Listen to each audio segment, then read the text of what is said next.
દર્શક મિત્રો, મહામંથન મંતવ્ય ન્યૂઝમાં આપનું સ્વાગત છે। વિસાવદરના આમ આદમી પાર્ટીના ધારાસભ્ય ગોપાલ ઇટાલિયા એક્શન મોડમાં જોવા મળી રહ્યા છે। પોતાના નિવેદનોના કારણે ચર્ચામાં આવી રહ્યા છે। ત્યારે ગીર સોમનાથમાં ફરી એકવાર ગોપાલ ઇટાલિયાએ ધબધબાટી બોલાવી છે। તેમણે વિવિધ ખેડૂતોના મુદ્દા હોય, શિક્ષણનો મુદ્દો હોય, આરોગ્યનો મુદ્દો હોય તેવા ઘણા બધા સવાલો ઉઠાવ્યા અને સરકારને ભીંસમાં લેવાનો પ્રયાસ કર્યો। આ મામલે ગોપાલ ઇટાલિયાનું એ તેજાબી ભાષણ સામે આવ્યું છે। તેમાં લોકોને શું કહી રહ્યા છે તે સાંભળો। કે આપણી વાત જઈને કહેવાની કોને? કઈક પીડા થાય, કઈક દુઃખ થાય, કઈક સમસ્યા આવે તો કોને કહેવાનું? અવળી મોટી ભાજપની સરકારમાં મત માંગવા વાળા ખટારો ભરે એટલા નેતા છે, પણ જનતાની વાત સાંભળવા વાળો એકેય માયનો લાલ નથી ક્યાંય દેખાતો। કોઈ આપણી વાત સાંભળવા તૈયાર નથી। ગમે એવી સમસ્યા આવે, તમારું તમે જાણો એવો માહોલ છે અત્યારે। મારી વાત સાચી છે કે ખોટી છે? તલાટી મંત્રીને કઈ કહેવાય નહીં, હારો સરપંચ હોય ઠીક છે, નકર એને વતાવાય નહીં, તાલુકા પંચાયતે જવાય નહીં, મામલતદાર ઓફિસમાં સાહેબો ટાઈમે આવે નહીં, પોલીસ ફરિયાદ લખે નહીં, ડેપોમાં બસ આવે નહીં, ગામમાં પાણી આવે નહીં। પરિસ્થિતિ જુઓ, 30 વર્ષ સુધી એકને એક પાર્ટીની સરકાર રહ્યા પછી તો પરિસ્થિતિ બદલાઈ જવી જોઈએ। એના બદલે પરિસ્થિતિ દિવસે ને દિવસે ખરાબ થતી જાય, ખરાબ થતી જાય, ખરાબ થતી જાય। અને એટલે અમે તમને વિનંતી કરવા માટે આવ્યા છીએ કે અમે નાના માણસો છીએ, તમારી જેવા માણસો છીએ, સીધા માણસો છે, સામાન્ય પરિવારના છીએ। અમને સમાજનું દુઃખ દેખાણું, દુઃખ સમજાણું, દુઃખ લાગ્યું, એટલે અમે રાજનીતિમાં આવ્યા કે હાલો ભાઈ અમે આગેવાની લઈએ, કાંઈક તો બદલવું પડશે। હું તો પોલીસમાં કોન્સ્ટેબલ હતો, મારે કાંઈ ઉપાધિ નહોતી। પહેલા હીરા ગણતો હતો, 12મું ભણીને હીરામ બેસી ગયો હતો ભાવનગર કુમુદવાડીમાં। હીરા ગણતા ગણતા એમાં એક સ્ટેપ પ્રમોશન આવ્યું તો કુમુદવાડીમાંથી મારું પ્રમોશન થયું ત્યાં વિઠ્ઠલવાડી આગળ શું છે ઓલું હીરાનું માધવરત્ન, એ કઈ નિર્મળનગર, કુમુદવાડી નિર્મળનગર પ્રમોશન આવ્યું મારું। ઓફિસમાં બેહતો થઈ ગયો કારખાનામાંથી, એમાંથી હું પોલીસમાં કોન્સ્ટેબલ બની ગયો, સરકારી નોકરી મળી ગઈ, સારી જિંદગી થઈ ગઈ, મજા આવી ગઈ। હવે શું કરવાનું? સિસોટીઓ મારતી જવાની, ધોકો પછાડતો જવાનો, જે દે લેતો જવાનું અને આગળ વધતું જવાનું। આમાં બીજું શું હોય નોકરીમાં? આવી નોકરી મળી ગઈ, કાંઈ ઉપાધિ નહોતી મારે। અને એમાં ને એમાં રહીએ હોત ને 2-5 સાહેબોની વાહે વાહે ફરતો તો ડિસ્ટર્બમાં લઈ લેત તો કમાણી વધી જાય, અને ડિસ્ટર્બમાં 2 વર્ષ કોઈ ખારા સાહેબની નજર પડી જાય એલસીબી લઈ લેત, વધારે કમાણી થાય। આ રસ્તો હતો કે નહોતો અમારી પાસે? પણ એ રસ્તા ઉપર હું હાલ્યો નહીં, મેં સંઘર્ષનો રસ્તો પસંદ કર્યો કે આટલી પીડા હોય સમાજમાં, આટલું દુઃખ હોય, લોકો હેરાન થતા હોય, સામાન્યમાં સામાન્ય નાના એવા કામ માટે લોકોએ કરગરવું પડતું હોય, તો ધૂળ પડી આપણી નોકરીમાં। હું આવીશ રાજનીતિમાં અને બદલાવ લાવવાની કોશિશ કરીશ, આખી જિંદગી ભરું। એ નિર્ણય સાથે હું આવ્યો। હું રાજકારણમાં આવ્યો ત્યારે આમ આદમી પાર્ટીને મને બેમાંથી એકેય કોઈ નહોતું ઓળખતું। જે ગામમાં જાવી એમાં બુંગણ વાળો, માઇક વાળો, અમારી હારે 2 જણા આવ્યા હોય એટલા જ હોય સભા।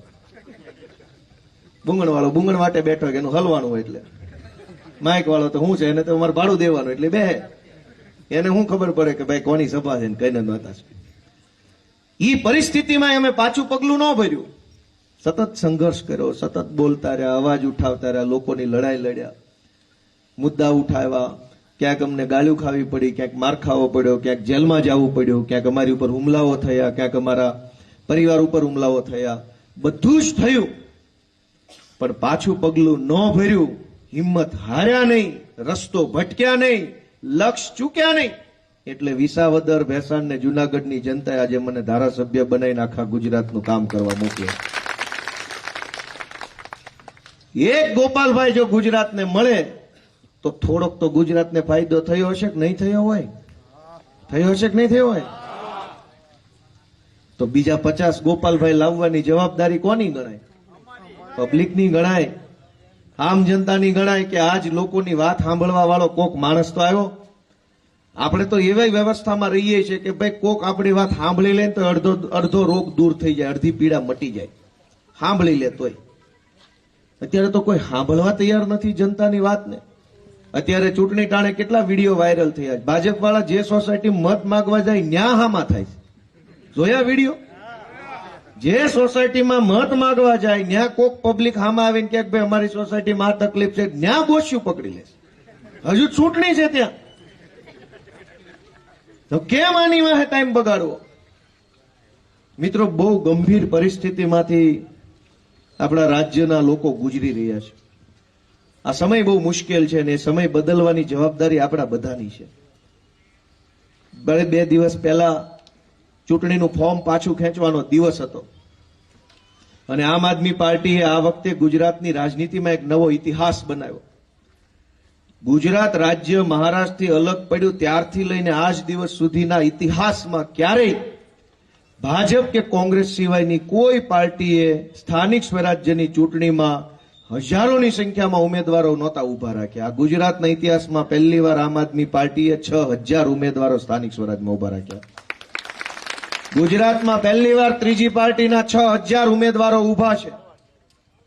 પહેલા તો ભાજપે એવી કોશિશ કરી કે અમને ઉમેદવાર ન મળે એટલે જેને અમે તૈયાર કર્યા હોય ઉમેદવારી બનાવવા માટે એના ઘરે શરૂઆતમાં ભાજપના માણસો, ક્યાંક પોલીસ, ક્યાંક ગુંડા, ક્યાંક જ્ઞાતિના આગેવાનો, એને જઈને ડરાવા ધમકાવવાનું કોશિશ કરીને કેટલાક મક્કમ મનના મનોબળવાળા માણસો તૈયાર થયા અને અમે ઉમેદવાર બનાવ્યા.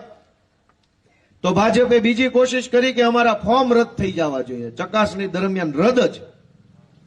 આખા ગુજરાતમાં એવી કોશિશ કરી, પણ અમે તો છીએ ભણેલી ગણેલી પાર્ટીના માણસો, અમારા ફોર્મમાં ભૂલ હોય જ નહીં. રદ શું તંબુરો કરતા હતા? અમારા ફોર્મ રદ ન થયા, ટકી ગયા અમારા ફોર્મ. તો પછી એને ત્રીજા નંબરનું આયોજન કર્યું કે ઉમેદવારોએ ફોર્મ ભરી દીધા, ફોર્મ રદ ન થયા, તો હવે ઉમેદવારોને ડરાવી ધમકાવી ફોર્મ પાછા ખેંચાવવાની કોશિશ કરીએ.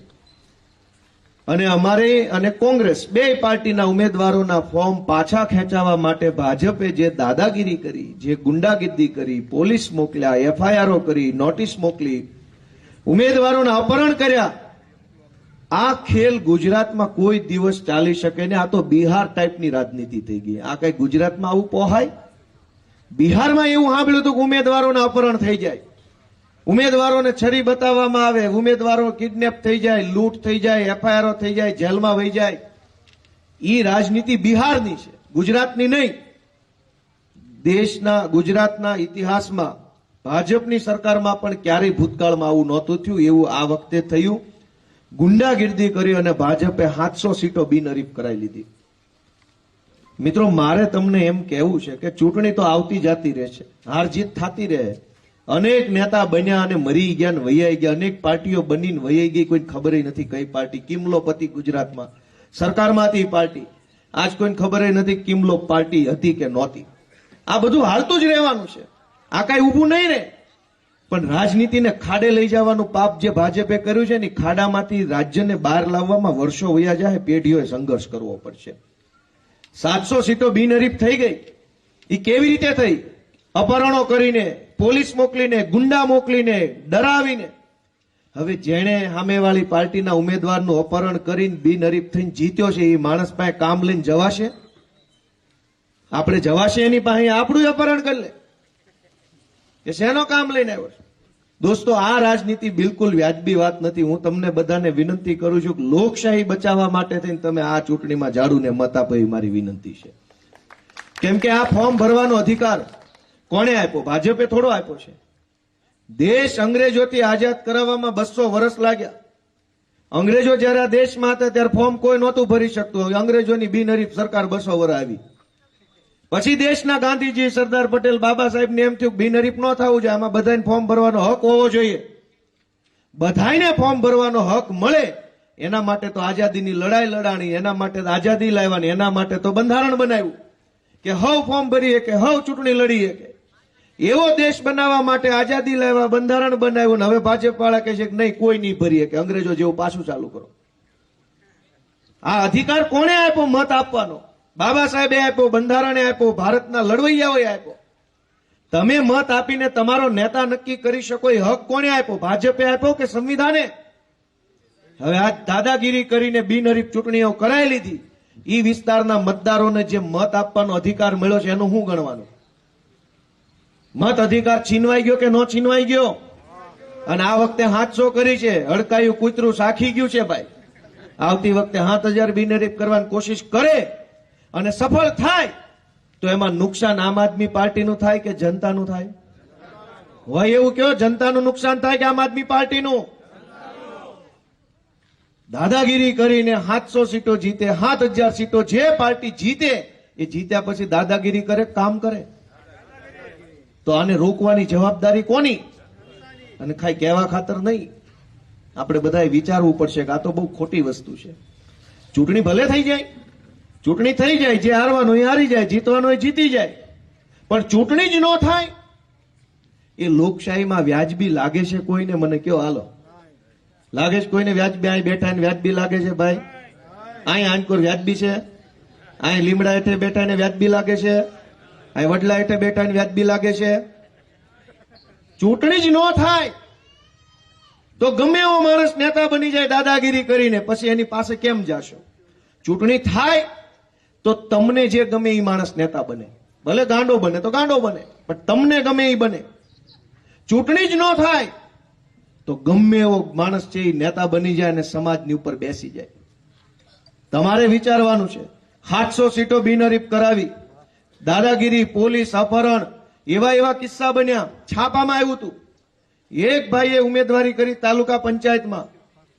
10 વર્ષ પહેલા એ ભાઈને ક્યાંક હગું કર્યું હતું વ્યવહારમાં, અને એમાં ડખો થયો ને હગું છૂટું કર્યું હતું. ઈ મુદ્દો ચૂંટણીમાં ભાજપ વાળા 10 વર્ષ પછી લઈ આવ્યા, ઈ બેનને લઈ આવ્યા, એની પાસે પોલીસમાં અરજી અપાવડાવી. પછી એલસીબી વાળા ઉમેદવાર પાસે ગયા, તારે વિરુદ્ધમાં અરજી છે, ફોર્મ પાછું ખેંચ, તો અરજી પાછી ખેંચાશે.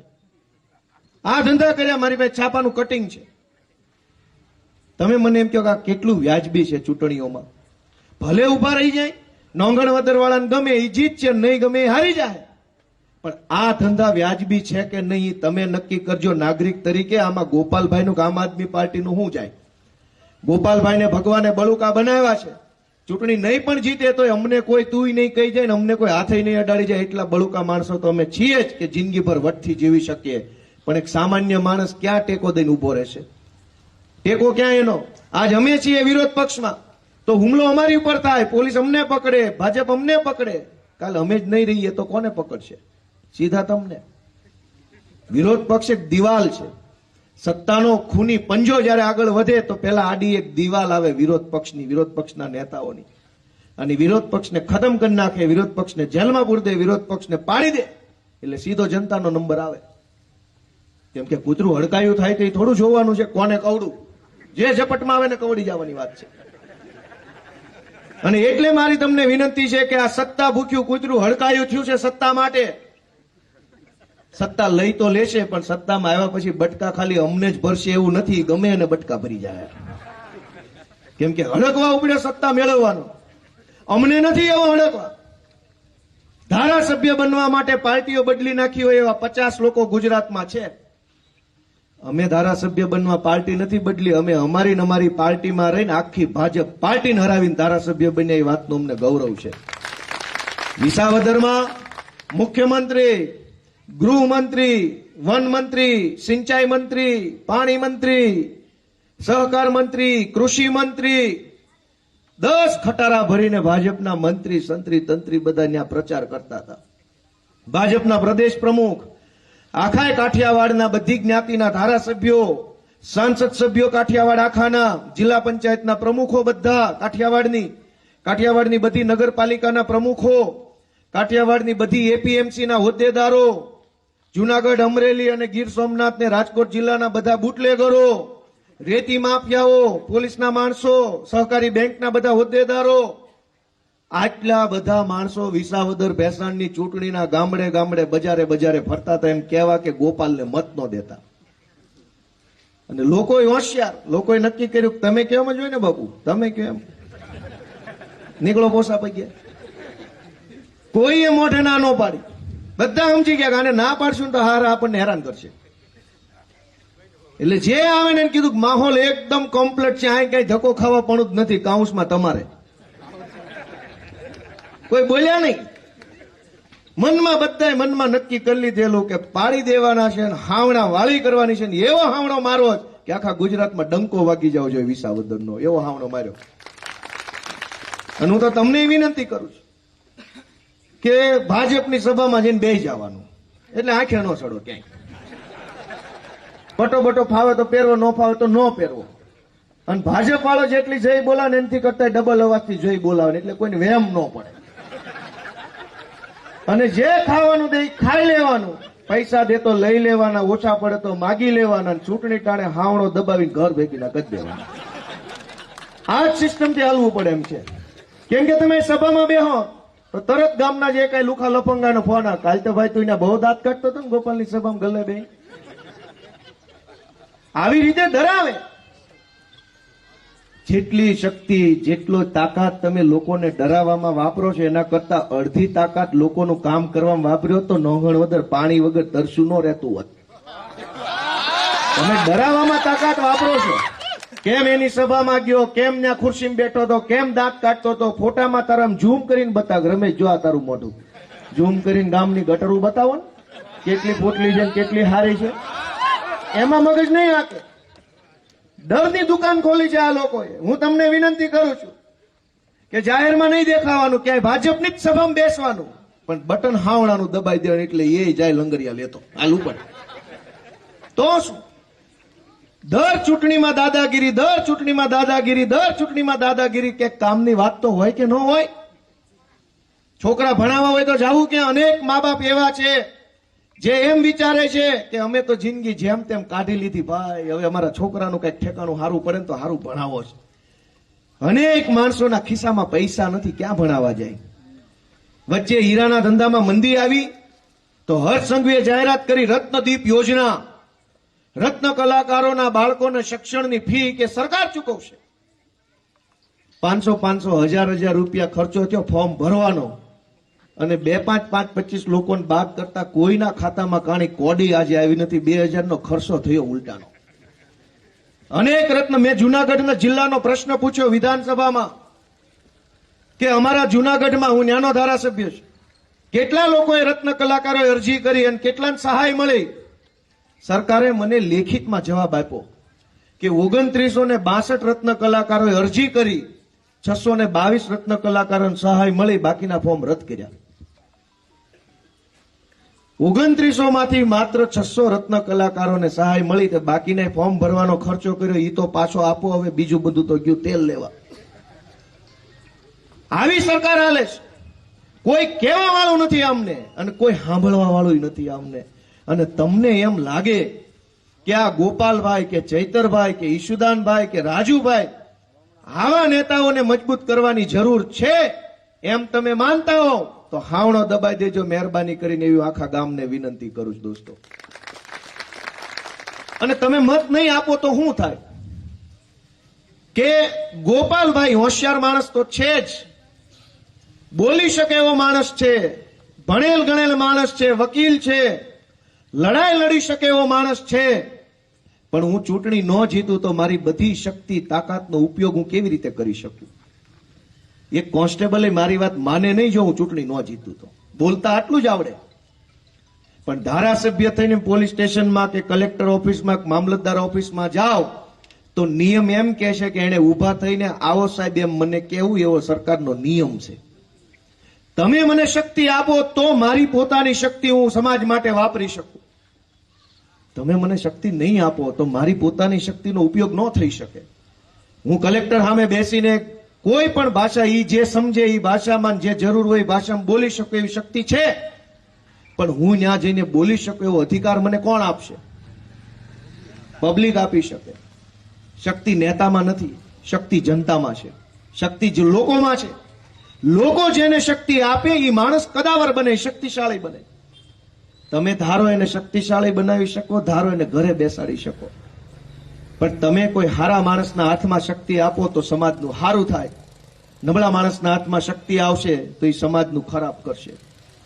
આજ પરિસ્થિતિ જુઓ કે ચોમાસામાં જ્યારે જરૂર હોય ત્યારે ખાતર ન મળે, લાઈનોમાં ઊભું રહેવું પડે. વાત સાચી છે ખોટી છે? દારૂ કોઈ નો ઘટે, ખાતર ઘટે, પાણી ઘટે, શાળામાં માસ્તર ઘટે, ડેપોમાં બસ ઘટે, દારૂ કોઈ દી ઘટે તો મન તમ કયો? દારૂ ઉપર પ્રતિબંધ છે, કાયદો બનેલો છે, નહીં વેચવાનો, નહીં પીવાનો, નહીં બનાવવાનો, નહીં હેરફેર કરવાનો. ગુજરાતના ઇતિહાસમાં કોઈ દી દારૂ ઘટ્યો હોય ને ગામ આખો રોડ રસ્તા રોકો આંદોલન કર્યો કે અમારા ગામમાં દારૂ ઘટ્યો, આંદોલન નહીં હાલે, એવું થયું કઈ? જે વસ્તુ પર પ્રતિબંધ છે ઈ નથી ઘટતું. અને જે વસ્તુ ખુલ્લે આમ વેચવાની છે એ કાયમ ઘટ્યા કરે છે. શું કામ? વહીવટ હાવ 8-5 ના હાથમાં હોપ્યો છે તો આવો જ વહીવટ હોય ને, એની પાસે વહીવટની હું આશા રાખો? દારૂ મળી રહેશે, ખાતર નથી મળતું, શિક્ષણ નથી મળતું, આરોગ્ય વ્યવસ્થા નથી મળતી. કોરોના આવ્યો, ઓક્સિજનના બાટલા નહોતા મળતા, દારૂના બાટલા કોથળીઓ મળતી હતી, હોમ ડિલિવરી. હમણાં અમેરિકા ઈરાનનું યુદ્ધ થયું, ગેસના બાટલા ઘટ્યા, પણ તે દિવસે દારૂના બાટલા ઘટ્યા ન ઘટે. ક્યારેક ક્યારેક મને એમ થાય, અને તમે તમારી અડખે પડખે કોઈ ભાજપનો મિત્ર રહેતા હોય, કોઈ હોદ્દેદાર તમારા ઓળખાણમાં હગા હોય તેને કહેજો કે આ બુટલેગરોનો વહીવટ કેટલો સરળ છે. ગમે એવી પરિસ્થિતિમાં તમને માલ પોગાડે પોગાડે ને પોગાડે, કોઈ દી એમ ન કે આજ ઓછું આવ્યું છે ઉપરથી. તો એની આવડતની કદર કરીને એક વખત ગૃહમંત્રીએ રાજીનામું આપીને બુટલેગરને ત્યાં બેહાડવો જોઈએ, જેથી કરીને આખા ગુજરાતમાં કઈ ઘટે જ નહીં. એની પાસે આવડત છે. ખાતરનો વહીવટ એ બુટલેગરને હોપ દો, ખાતર ઘટે જ કહેજો પછી.